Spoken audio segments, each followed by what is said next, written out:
نحمده ونصلي على رسوله الكريم وما بعد اعوذ بالله من الشيطان الرجيم بسم الله الرحمن الرحيم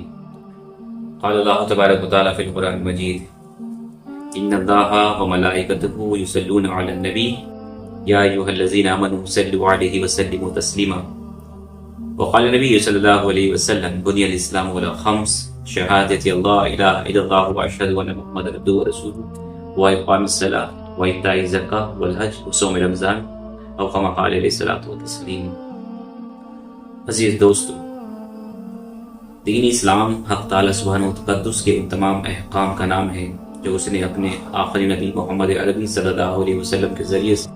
اور اپنی آخری آسمانی کتاب دا فائنل ریویلیشن آف اللہ سبحانہ و تعالی یعنی یہ قرآن مجید کے ذریعے سے تمام نسل انسانیت تک پہنچائے ہیں۔ احکام خداوندی عقائد کے بھی متعلق ہے اور عبادات کے بھی، جسم کے بھی متعلق ہے اور مال کے بھی، ظاہر کے بھی متعلق ہے اور باطن کے بھی، حتیٰ کہ انسانی زندگی کا ہر شعبہ اور ہر گوشہ احکام خداوندی میں جکڑا ہوا ہے۔ لہٰذا آج کے دور میں اگر ہم دیکھیں تو لوگ تاریخ جاننا چاہتے ہیں اور اپنی تاریخ پر فخر کرتے ہیں۔ لہٰذا ایک صاحب ہے، ایک دوست، بلکہ برادران وطن کہیں، حالانکہ میں آلموسٹ جو ہے سوشل میڈیا سے دور ہی رہتا ہوں، لیکن فیس بک پر ایک کمنٹس آیا تو اس میں اس نے یہ بات کہی تھی کہ اسلام 1400 سال پہلے ادے ہوا، یعنی کہ 1400 سال پہلے اس کا شروعات ہوئی اسلام کی۔ تو میں نے اس کے سوال کے جواب میں نے یہ کہا کہ اسلام 1400 سال پہلے ادے نہیں ہوا، بلکہ 1400 سال پہلے اسلام مکمل ہوا ہے۔ حالانکہ یہ جو آنسر تھا تھوڑا سا عجیب لگا، اس نے پوچھا کہ یہ مطلب میری سمجھ میں نہیں آیا کہ مکمل ہوگا، تو لہٰذا اس کے لیے آپ کو یہ جاننا ہوگا کہ اب، حالانکہ میں نے سوال تو کا جو جواب تھا وہ محض 2 لائن میں دے دیا کہ اسلام جو ہے 1400 سال پہلے ادے نہیں ہوا، یعنی اس کی شروعات 1400 سال پہلے نہیں ہوئی بلکہ 1400 سال پہلے وہ مکمل ہوا ہے۔ لہٰذا اس بات کو بتانے کے لیے، حالانکہ یہ محض 2 لائن کی جواب تھا، لیکن اس کی جو ایکسپلینیشنز، اس کی جو سندرب سے ایک ویاخیا کرنی ہوگی تو ظاہر سی بات ہے کہ یہ کتنی لمبی اس کی ویاخیا ہو سکتی ہے یا پھر اس کی وضاحت کتنی بڑی ہو سکتی ہے، اس کا اندازہ اس وقت میں نہیں لگا سکتا۔ البتہ یہ کہ چونکہ اس کا جواب مانگا ہے تو لہذا یہ ہر ایک انسان کو جاننے کی ضرورت بھی ہے، چاہے وہ مسلم ہو یا نان مسلم ہو، کہ اسلام کا ادے آخر کب سے ہوا ہے۔ تو ظاہر بات ہے ایک مسلمان کو تو یہ اچھی طرح سے معلوم ہے کہ جب سے اس دنیا میں انسانی نسل کا آنا ہوا ہے اور جب سے یہاں پر نسل انسانیت کی شروعات ہوئی تبھی سے اسلام یہاں موجود ہے، کیونکہ سب انسان کی سب سے پہلی شروعات حضرت آدم علیہ السلام سے ہوئی ہے، اور حضرت آدم علیہ السلام اللہ تبارک و تعالیٰ کے سب سے پہلے بنائے ہوئے انسان بھی ہے اور سب سے پہلے نبی بھی ہے۔ تو لہٰذا نبی کریم صلی اللہ علیہ وسلم سے پہلے جو نبی آئے ہیں، ظاہری بات ہے بحیثیت مسلمان ہمارے لیے ضروری ہے کہ ہم ان پر بھی ایمان لائیں، اسی طرح جس طرح سے کہ ہم اپنے نبی محمد عربی صلی اللہ علیہ وسلم پر ایمان لاتے ہیں۔ ہمارا اسلام، ہمارا ایمان مکمل ہی نہیں ہے جب تک کہ ہم سابقہ نبیوں کے اوپر ایمان نہ لائیں۔ مثال کے طور پر اللہ کے نبی سے پہلے حضرت عیسیٰ گزرے، اس سے پہلے حضرت موسیٰ علیہ السلام ہے، اور اسی طریقے سے پھر ابراہیم اور دیگر تمام انبیاء علیہ السلام۔ لہٰذا ان میں سے کسی ایک نبی کا بھی اگر ہم انکار کرتے ہیں تو رہی بات ہے ہمارا ایمان ہی نہیں، یعنی کہ ہم لوگ جو ہے وہ دائرے سے خارج ہو جائیں گے۔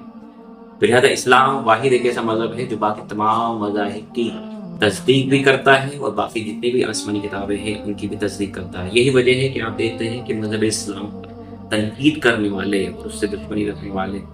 اس آسمانی کتاب کو جلا بھی دیتے ہیں، لیکن آج تک آپ نے کسی مسلمان کو دیکھا یا کسی مسلم کنٹری میں کہ کسی اور مذہبی کتاب کے ساتھ میں ایسی جو ہے بےخودی کی بدتمیزی کی گئی ہو؟ نہیں نظر آئے گا، کیونکہ جتنا ایمان ہمارا اس آسمانی کتاب یعنی قرآن مقدس پر ہے اتنا ہی ایمان ہمارا دیگر اور آسمانی کتابوں پر بھی ہے۔ مثال کے طور پر تورات، انجیل ہے، زبور ہے، اس طریقے سے صحف ابراہیمی ہے، یہ دیگر اور بھی مذاہب کتابیں ہیں۔ آپ ہندوستان کی کتابیں بھی آپ لے سکتے ہیں جو کہ باقی لوگوں پر نازل ہوئی، لہٰذا ہمارا ان پر بھی اسی طریقے سے ایمان ہوتا ہے۔ لیکن یہ بات ضروری ہے کہ قرآن کے علاوہ جتنی بھی آسمانی کتابیں پہلے نازل ہوئی ہیں ان میں تحریف ہو چکی ہے، بہت ساری جو ہے اس کے اندر ڈالڈا میں گھی ملایا گیا، لہٰذا اس کے اندر ملاوٹ کی گئی ہے۔ لیکن قرآن کریم کے متعلق اللہ رب العزت نے خود فرمایا کہ ہم ہی اس کو نازل کرنے والے ہیں اور ہم خود اس کی حفاظت کریں گے۔ نحن نزلنا ذکر ونحن له لحافظون، کہ ہم ہی اس کو نازل کرنے والے اور ہم ہی اس کی حفاظت کریں گے۔ لہٰذا قرآن کریم بھی الحمدللہ جس طرح سے حضور اقدس صلی اللہ علیہ وسلم پر نازل ہوا تھا، آج تک وہ اس کو اپنی اسی اصل شکل میں موجود ہے۔ یہ الحمدللہ قرآن کریم کا اعجاز۔ تو لہٰذا دوستو، یہ جو میں نے آپ کو بھی بتایا ہے کہ شروعاتی دور میں کہ اللہ کے نبی صلی اللہ علیہ وسلم سے لوگ سمجھتے ہیں کہ یہ اسلام کا ادے نبی کریم صلی اللہ علیہ وسلم سے ہوا ہے، جبکہ حقیقت یہ ہے کہ اللہ کے نبی صلی اللہ علیہ وسلم نے ایک سلسلہ جو کہ چلا آ رہا تھا حضرت آدم علیہ السلام سے لے کر، اللہ کے نبی صلی اللہ علیہ وسلم نے اس کو آ کے اختتام کو پہنچایا ہے۔ یعنی کہ نبوت کی وہ روشنی جو کہ چلی آ رہی تھی حضرت آدم علیہ السلام سے، وہ نبی کریم صلی اللہ علیہ وسلم پر آ کر مکمل ہو جاتی ہے۔ اور اس کے بعد اللہ تبارک و تعالیٰ نے بحیثیت مہر قرآن کریم میں آیت بھی واضح فرما دی اس چیز کے لیے کہ الیوم اکملت لکم دینکم واتممت علیکم نعمتی ورضیت لکم الاسلام دینا، کہ آج کے دن ہم نے تم پر دین کو یعنی اسلام کو مکمل کر دیا اور مذہب اسلام کو اپنے لیے پسندیدہ دین مقرر کر دیا۔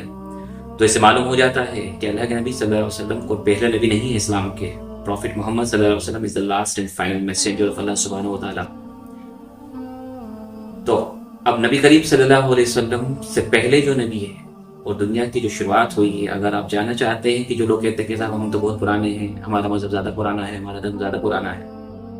اسی وجہ سے جاننا ضروری ہے کہ مسلمانوں کو بھی اور مسلمانوں کو بھی